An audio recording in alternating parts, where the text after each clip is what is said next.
sampai 19 ini penting sekali. Ya, ini penting. Ini yang paling dasar. Ya, dari semua harapan. Alkitab menuliskan dari perjanjian lama sampai perjanjian baru tentang pengharapan. Dan pengharapan itu memang identik dengan iman. Ya, karena dengan iman percaya kita berharap.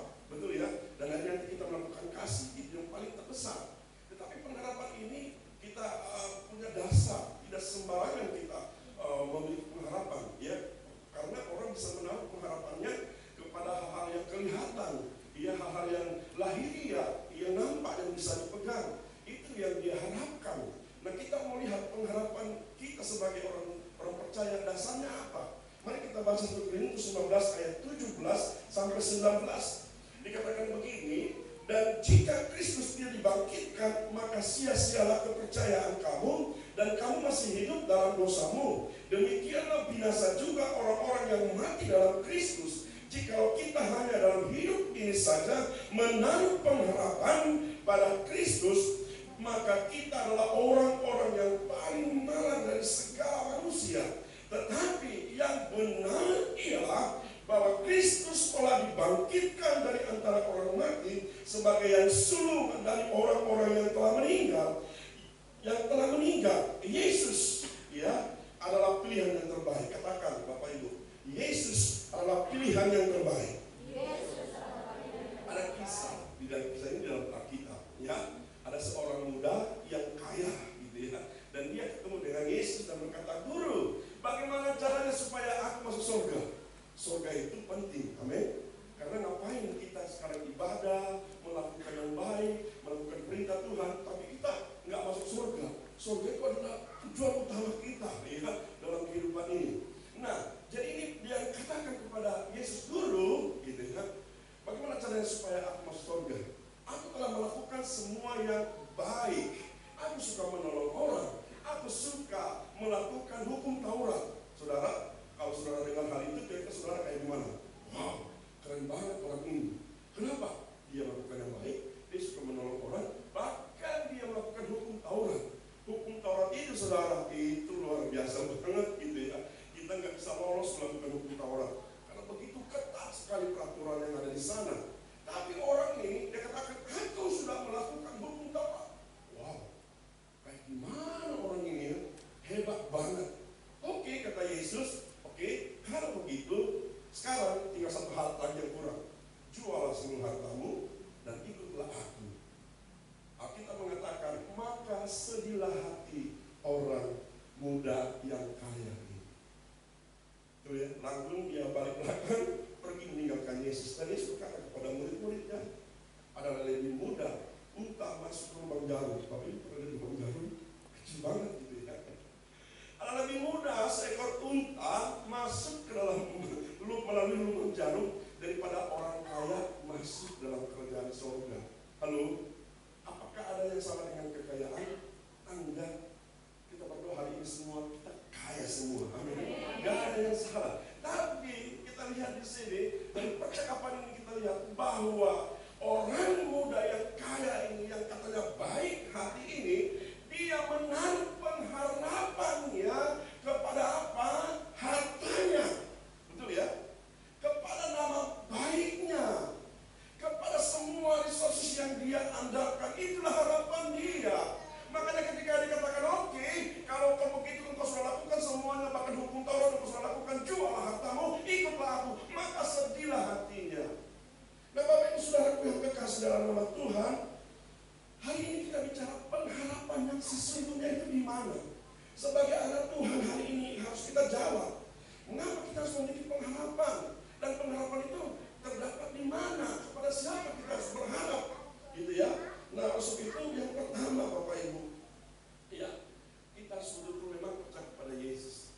Maka tadi dalam 1 Korintus pasal 15-17 ini penekanan yang kuat sekali. Kenapa pengharapan kita itu harus di dalam Kristus saja, gitu ya. Nah, sebelum memang banyak sudah nanti kita kali tentang pengharapan karena Alkitab bicara banyak tentang pengharapan. Tapi ini basicnya, ini dasarnya. Tanpa ini kita nggak bisa hidup dalam sukacita, dalam kegembiraan, dalam antusias menghadapi hari-hari yang kita lalui. Karena jujur bahwa hari lepas hari yang kita lalui tantangan, betul ya? Hidup berjalan tidak sesuai dengan yang kita pikirkan, hidup berjalan tidak sesuai dengan yang kita harapkan. Ada aja yang datang tiba-tiba gitu ya. Masalah datang begitu tiba-tiba datang. Ya, namanya juga masalah, betul ya? Dia datang tiba-tiba tanpa diundang. Apalagi kalau diundang gitu ya. Seperti teman kita itu ya, yang lagi viral, itu mengundang masalah gitu kan. Hidup ini tanpa diundang masalah sudah begitu banyak, apalagi kita undang. Jadi jangan undang masalah, saudara. Kita akan bermasalah gitu ya. Tapi oke lah, memang itu kenyataan hidup ini. Ya, jadi kita tidak akan pernah bisa menghadapi kehidupan ini dengan bergairah antusias karena masalah kiri kanan depan belakang atas bawah. Ya, dengan bergairah antusias kita tidak akan bisa kalau kita tidak memahami satu hal yang dasar ini. Perhatikan tadi dikatakan 1 Korintus 15 tadi. Ya, bahwa yang pertama, bahwa kebangkitan Kristus sebagai jaminan pengharapan kita. Pertanyaan pemuda tadi, bagaimana caranya supaya aku masuk surga? Yesus sudah sampaikan, ikut aku. Dia nggak mau ikut. Nah, bagi kita saat ini adalah dasar kita, amin. Dasar bagaimana kita berharap supaya kita menjalani hidup ini dengan gairah, antusias, tidak gampang tersinggung, tidak gampang kecewa, tidak gampang marah, tidak gampang macam-macam begitu ya. Ini pertama, kebangkitan Kristus sebagai jaminan pengharapan kita. Ayat 17 tadi berkata apa? Dan jika Kristus sudah dibangkitkan, maka sia-sialah kepercayaan kamu dan kamu hidup dalam dosamu. Demikianlah binasa juga orang-orang yang mati dalam Kristus.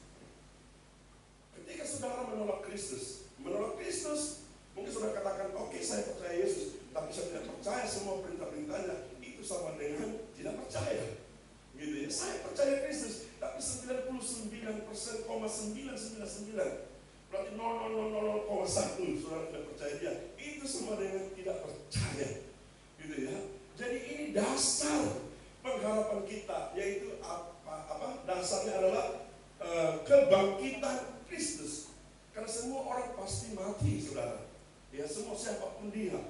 Tetapi bagi saudara yang percaya kepada Kristus, saudara akan dibangkitkan. Dan ketika saudara dibangkitkan, saudara punya tempat di surga. Ada amin, saudara? Ini membuat kita betul-betul berharap. Ya. Ini membuat kita begitu bergairah. Situasi boleh gonjang-ganjing, tapi karena kita percaya kepada kuasa kebangkitan Kristus, maka pengharapan kita pasti dapat. Amin, saudara? Yaitu surga. Iya dong. Kenapa saya bicara tentang surga? Karena itu penting dulu. Ini dasarnya, saudara ya. Artinya Rasul Paulus mengatakan di sini, ya, bahwa kalau Yesus tidak dibangkitkan, maka kita adalah orang yang paling malang. Gitu ya. Jadi pengharapan kita yang kedua adalah pengharapan yang pasti. Katakan samping kiri kanannya, pengharapan yang pasti. Ya, pengharapan yang pasti. Ya, dan dikatakan tadi ya, jika kita hanya dalam hidup ini saja menaruh pengharapan pada Kristus, ya, yang katanya tidak dibangkitkan itu, maka kita adalah orang-orang yang paling malang dari segala manusia. Tetapi yang benar ialah bahwa Kristus telah dibangkitkan dari antara orang mati sebagai yang sulung dari orang-orang yang telah meninggal. Itulah sumber pengharapan kita. Ya, karena itu Bapak Ibu Saudara, oke, kita nggak tahu apa yang terjadi nanti. Betul ya? Mau kayak gimana gitu ya. Sekarang kan kita lihat kejadian kemarin ya, di Papua, di Ambon. Apapun alasannya, saudara, selalu itu yang jahat pasti akan terjadi di depan kita. Tetapi mari kita memiliki pengharapan. Ya, artinya gini, kita yang ada di dalam Kristus yang pertama kita tahu bahwa kalau kita meninggal, kita sudah di dalam Yesus, pasti kita masuk surga. Ada amin, saudara? Amin. Tepuk tangan dulu dong, saudara. Di tengah-tengah orang sulit ya, kalau mati nanti kemana? Ya, ada yang bilang mudah-mudahanlah gitu ya, mudah-mudahanlah masuk surga. Kalau kita pasti ya, karena Yesus bangkit, maka saya pun bangkit. Saya selalu kasih tahu begini, saudara, sama anak-anak, saya suka ngajar anak-anak. Saya bilang begini ya, kenapa Tuhan kasih kita 5 jari, kurang lebih seperti itu ya, untuk pengantar aja kepada anak-anak. Saya bilang begini, coba lihat jarimu, jari kiri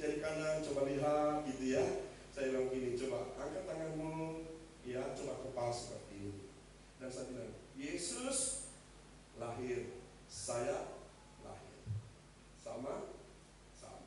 Yesus hidup, saya hidup, sama gitu ya. Yesus mati, kita pasti mati nggak? Pasti mati. Ada yang mau hidup 1000 tahun lagi? Enggak ya. Paling kita hidup 120 tahun. Mau hidup sampai sejauh itu? Enggak, saya nggak mau. Nanti tersiksa gitu ya. Oh, tapi kalau sehat nggak apa-apa. Oke, taruhlah 500 tahun umur hidup kita. Loh lah, 90 lah ya, 90. Tapi udah susah banget di 90 ya. Oke, tapi kita juga pasti mati, maksud saya. Jadi Yesus hidup, saya lahir, Yesus hidup, saya hidup, Yesus mati, saya pun pasti mati, betul ya? Tapi Yesus bangkit. Saudara percaya kepada Yesus? Amin. Saudara juga akan bangkit. Amin, saudara. Haleluya. Sama gitu ya. Yesus setelah dia bangkit, dia kemana? Ke sorga. Amin. Saya juga percaya kepada dia. Amin. Maka saya juga pasti ke sorga. Sama. Tepuk tangan dulu. Tapi kau bayangkan ya, di luar sana ya, pemimpinnya lahir, dia juga lahir, betul? Pemimpinnya hidup, dia juga hidup. Sama. Pemimpinnya mati, dia juga mati. Sama. Bangkit gak? Selain Yesus bangkit gak? Ini bangkit gak? Dia gak bangkit. Masa kali ini bangkit? Halo? Tapi Yesus bangkit. Kenapa dia bangkit? Yes, karena dia Tuhan. Kalau dia manusia gak mungkin karena Yesus Tuhan, maka dia bangkit. Dan saudara dan saya percaya kepada Yesus Tuhan, maka kita juga akan dibangkit. Oke, yang kelima, Yesus Tuhan setelah dia bangkit, dia naik ke surga. Pertanyaannya, kenapa dia naik ke surga? Oke, karena mempersiapkan tempat. Ya, masyarakat karena kita bilang begitu ya. Benar, tidak salah itu. Tapi sama katakan, ya, ini orangnya luar biasa. Karena ia dari sana, karena surga adalah rumahnya Yesus. Namanya rumahnya Yesus, saudara nanti kalau pulang dari sini kemana? Kenapa saudara pulang ke rumah?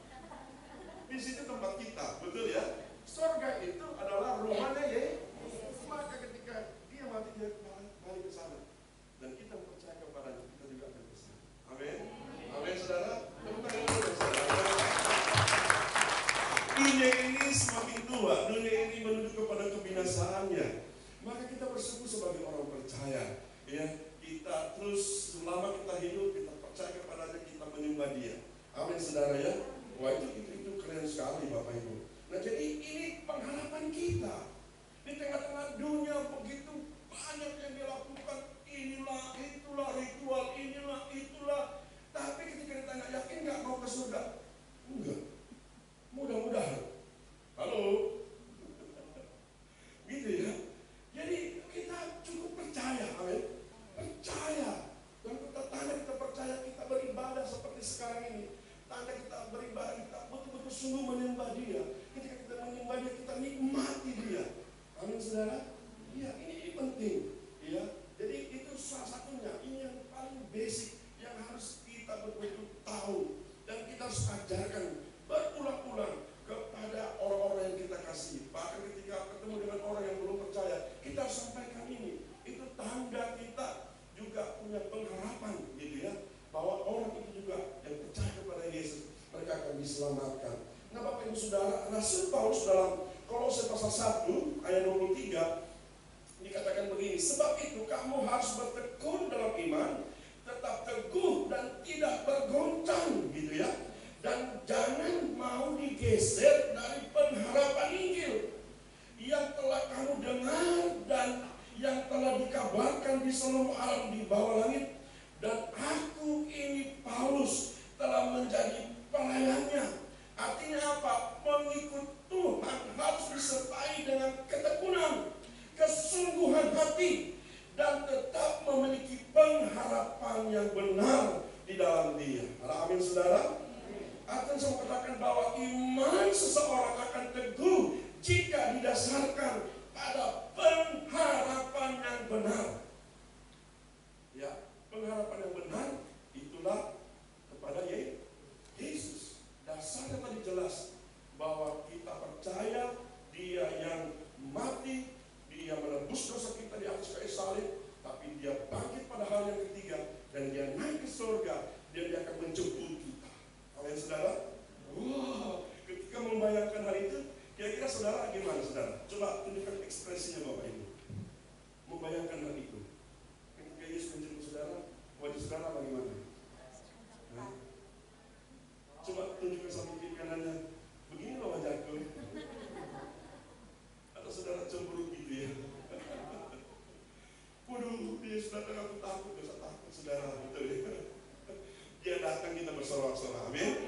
Ya, kita bergembira, wah waktunya gitu ya.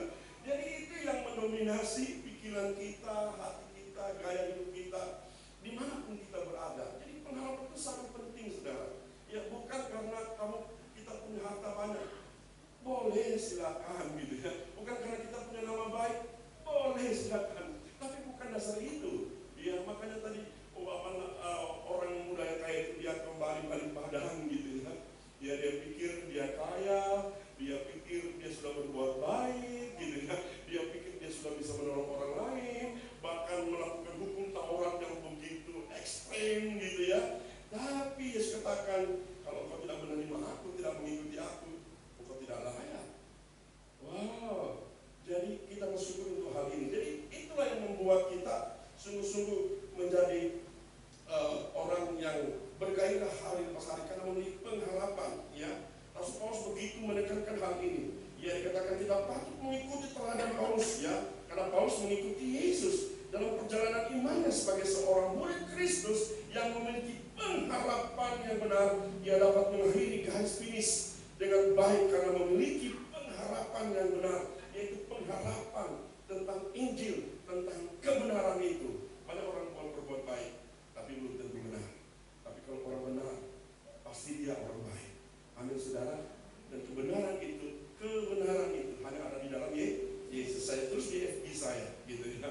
Saya bilang, orang kalau dia serius, sungguh-sungguh serius, nggak main-main, serius, dia cari kebenaran. Siapapun dia mau cari kebenaran. Kebenaran itu seperti apa sih? Kebenaran itu seperti apa? Oh ini, kebenaran itu seperti apa? Dia belum puas, dia cari kebenaran. Pada akhirnya, dia pasti ketemu dengan Yesus. Karena Yesus adalah kebenaran, sumber kebenaran. Dialah sumber segala-galanya. Jadi kalau orang nggak serius, siapapun dia, mungkin dikatakan saya sudah benar. Pertanyaan saya, sudah ketemu Yesus belum? Gitu ya. Oh, saya sudah begini. Pertanyaannya, sudah ketemu Yesus belum? Kalau belum, semua kebenaranmu itu adalah bohong gitu ya. Saya benar, tapi bohong gitu ya. Jadi saudara, ini penting banget gitu ya. Yesus adalah sumber kebenaran. Nah, sebab itu, mari yang pertama bertumbuh di dalam kebenaran. Amin, saudara ya. Jadi artinya apa? Kita harus menyadari bahwa janji Allah bukan janji isapan jempol belaka, melainkan suatu kepastian, ya. Sehingga kita lihat bahwa Rasul Paulus memiliki kerinduan untuk terus bertumbuh dalam kebenaran. Karena pengharapan itu, saudara, meski menghadapi tantangan yang berat, jadi bertumbuh dalam kebenaran. Baca kitab suci, doa, gitu ya. Terus masuk dalam persekutuan, komunitas. Di situ kita bertumbuh, kita mencari kebenaran. Ini luar biasa, Bapak Ibu, gitu ya. Di situ kita baca firman Tuhan, kita lihat janjinya lagi. Waduh, mengingat janji Tuhan. Ibrani pasal 6 dikatakan bahwa Allah yang berjanji kepada saudara dan saya, gitu ya, adalah Allah yang setia. Bahkan dikatakan bahwa Tuhan itu bukan manusia yang berdusta, gitu ya. Bahkan dia ikat semua perjanjiannya yang ada di dalam Alkitab, mulai dari perjanjian lama sampai perjanjian baru, di dalam kata sumpah, gitu ya. Allah mengikat seluruh perjanjiannya dengan sumpah, bahwa mana Allah tidak mungkin berdusta, karena oleh dengan sumpah itu tidak lagi bisa membantahnya. Betul? Halo saudara, janji apa sih? Banyak janji, saudara. Di dalam Alkitab begitu banyak janjinya untuk saudara dan saya, gitu ya. Dikatakan bahwa kita memiliki pengharapan, dan pengharapan itu tidak mengecewakan. Ya, Roma pasal 5. Karena ketika kita masih berdosa saja, Yesus sudah mati bagi kita, kata Roma pasal 5. Apalagi sekarang ketika kita menjadi anak-anaknya. Dan dikatakan bahwa di dalam Galatia, bahwa seluruh berkat Abraham itu akan diberikan kepada saudara. Saya percaya kepada Yesus. Ada amin, saudara? Maka dalam kitab Ibrani pasal 6 dikatakan bahwa dia mengikat seluruh perjanjiannya. Perjanjian apa? Perjanjian untuk memberkati saudara dan saya dengan sumpah. Enggak ada lagi yang bisa melawan itu, saudara. Gitu ya. Bukankah sering kali kalau kita di persidangan, ya, kita selalu mengangkat kata sumpah. Karena dengan sumpah itu kita dibenarkan. Betul ya? Halo. Bahkan mungkin kita kalau mungkin ketemu dengan orang yang suka mengingkar janji, melanggar janji dengan kita gitu ya, kita selalu bilang apa? Ih, kamu selalu terlambat datang gitu ya. Ih, kamu selalu begini. Ih, kamu selalu begini. Terus dia begini, percaya lagi sama saya. Ah, aku nggak mau percaya. Sumpah. Halo? Halo? Sumpah. Sedang harus percaya, amin? Tapi kita kan belum percaya. Sumpah dengan siapa? Sumpah dengan papa saya. Akhirnya dia bersumpah dengan orang yang di atas dia. Akhirnya kita bilang, oke deh, aku percaya sama kamu karena kamu sudah bersumpah. Nah, sekarang yang bersumpah itu siapa? Tuhan. Tuhan yang bagaimana? Allah yang Maha Kudus. Yang kekudusan yang dikatakan kita bahwa menghanguskan. Halo? Dan dia bersumpah di Allah yang Maha Kudus, bersumpah. Bersumpah kepada siapa? Manusia, betul. Manusia yang apa? Kudus. Dia Allah yang Maha Kudus, kita Allah yang Maha Kudus, gitu ya. Tapi dia bersumpah, aku bersumpah demi diriku, mengikat semua perjanjianku dengan sumpah. Masa kan kita tidak percaya? Terlalu, gitu ya. Kalau kita nggak percaya tentang sumpah janji Tuhan yang sudah diikat dengan sumpahnya, itu terlalu. Makanya baca Alkitab terus dan kita lihat percaya janji Tuhan. Yes. Amin. Yang kedua, ya berbuah dalam perbuatan. Dibuktikan dong, diwujudkan dong bahwa kita percaya kepadanya, kita percaya kepada perintah-perintahnya. Ya, sekalipun ya kan perintahnya tampar pipi kiri, kasih pipi kanan gitu ya. Pipi kanan atau pipi kiri? Jadi tampar. Pokoknya nggak tahu lah, pokoknya sebelah belah gitu ya. Artinya apa saudara? Itu perintah yang kadang-kadang kita pikir konyol gitu ya. Tapi saya katakan, pernah saudara ditampar? Saya seumur-umur bersuka saya ditampar. Itu pun yang tampar saya, papa saya gitu ya. Karena saya melakukan sesuatu yang buruk waktu dulu. Papa saya sudah meninggal sekarang. Tapi di mana-mana saya memberitakan Injil, udah bekerja di mana-mana. Ya belum pernah saya ditampar kok. Tapi saya katakan, kalau susah ditampar, saya serahkan itu. Kasih pipi kiri, kasih pipi kanan. Curi jubahmu, kasih bajumu, gitu ya. Itu perintah. Kasihilah musuhmu, berkati dia. Keren kan? Mana mungkin aku bisa berkati? Sakit banget aku dibuat. Tapi kita harus bisa. Kalau kita percaya. Amin. Nah makanya pengharapan itu akan membentuk saudara gitu ya. Menunjukkan bahwa saudara dan saya adalah orang yang betul-betul berpengharapan kepada Kristus. Karena percaya kepada janji-janjinya. Percaya kepada firman-Nya. Yang berbuah dalam perbuatan. Yang ketiga, bertahan dalam iman. Pengharapan orang percaya dapat berdampak dan mempengaruhi hidupnya untuk tetap setia hingga akhir. Jangan tergoncangkan saudara. Kekristenan sejati diukur dari kesetiaannya hingga akhir dalam melayani Tuhan dan menjaga hati yang takut akan Tuhan. Amin saudara. Saya bersyukur ketika masuk di sini saya masih bertemu dengan hamba-hamba Tuhan yang dulunya ada, sebelumnya ada, sekarang tetap ada di sini. Amin. Ya, kita harus mendukung hamba-hamba Tuhan. Amin. Yes. Dan pasti hamba Tuhan mendukung Bapak Ibu Saudara. Kita saling mendukung. Ya, nah ini penting banget gitu ya. Jangan tergoyahkan.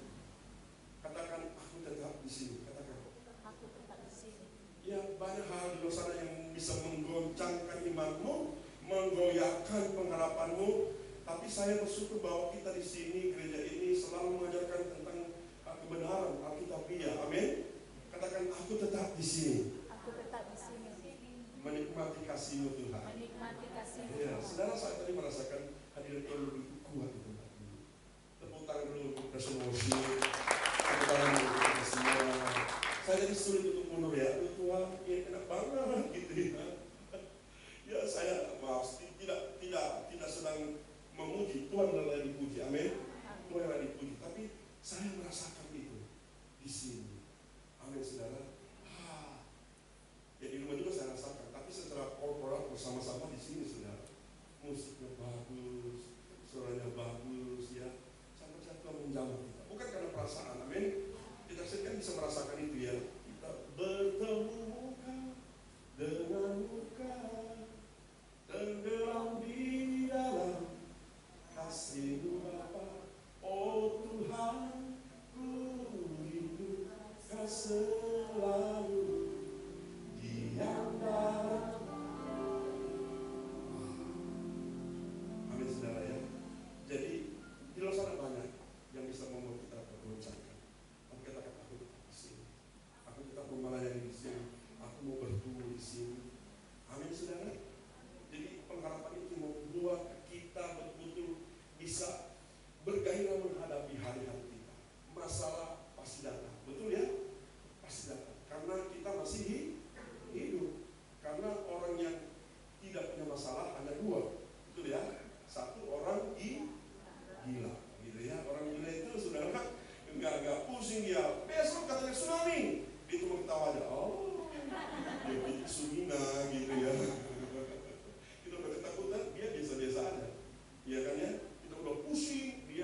saudara.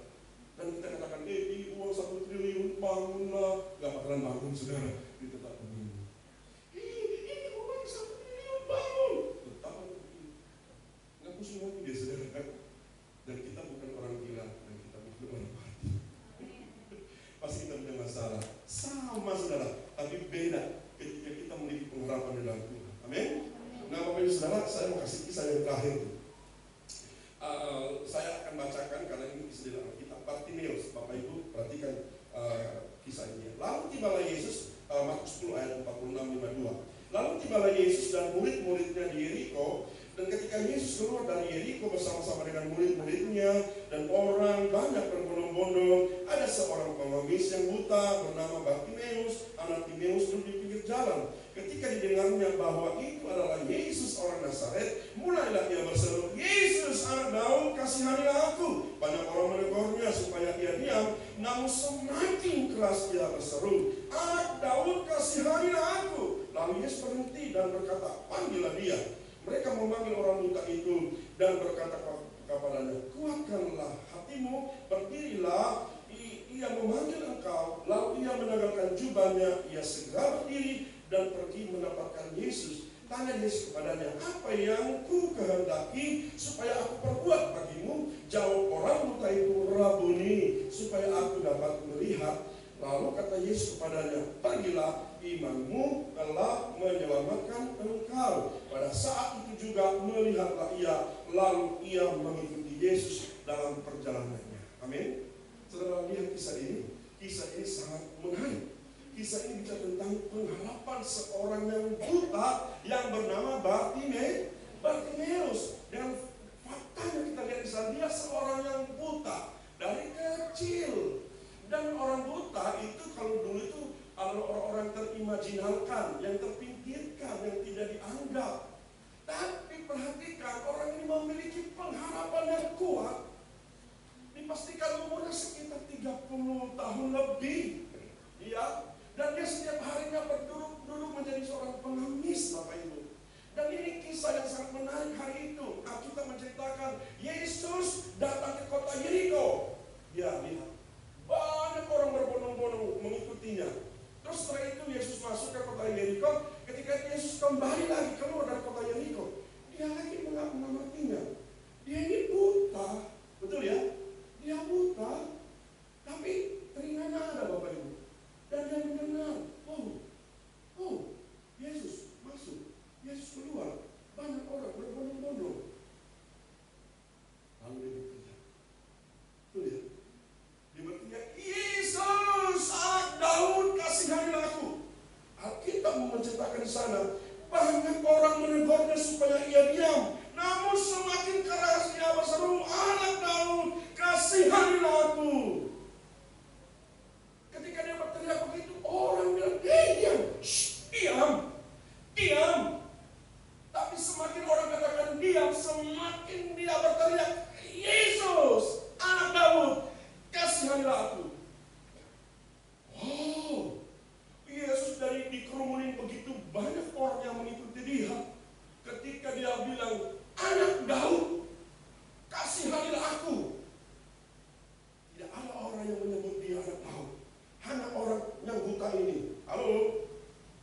Semua ahli-ahli Taurat yang katanya baca Taurat Tuhan tidak melihat bahwa Yesus itu adalah Mesias. Tapi orang buta ini, yang sejak kecil dia buta, yang dia kurang menerima pengajaran, hari itu dia berdiri dengan teriak, "Yesus anak Daud." Alkitab mengatakan banyak orang menegurnya supaya dia diam, supaya dia menghentikan harapannya, supaya dia stop dengan harapannya. Tapi Alkitab menceritakan semakin keras dia berteriak, "Yesus anak Daud, kasihanilah aku." Saudara, dari sini kita lihat pengharapan yang luar biasa yang dimiliki oleh Bartimeus.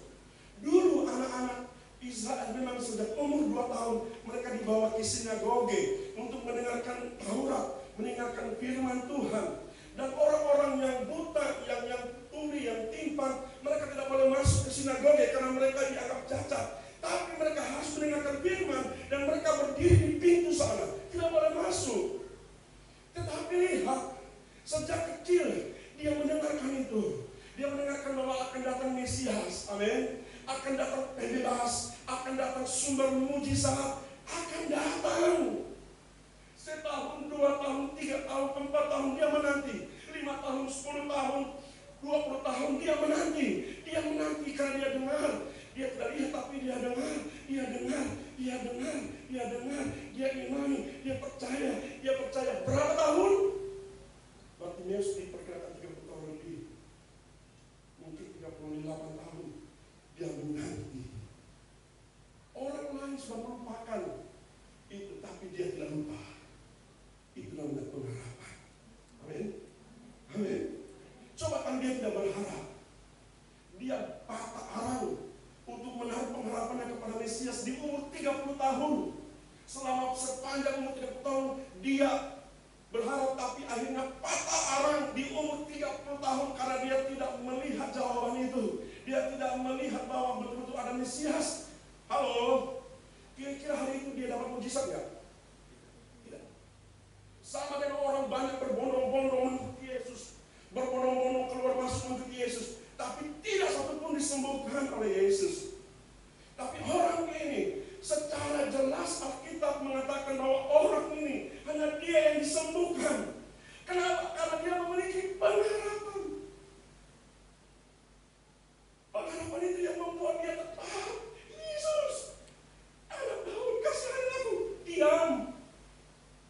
Jangan ngomong kamu. Sudah berapa lama Bapak yang sudah punya masalah pergumulan?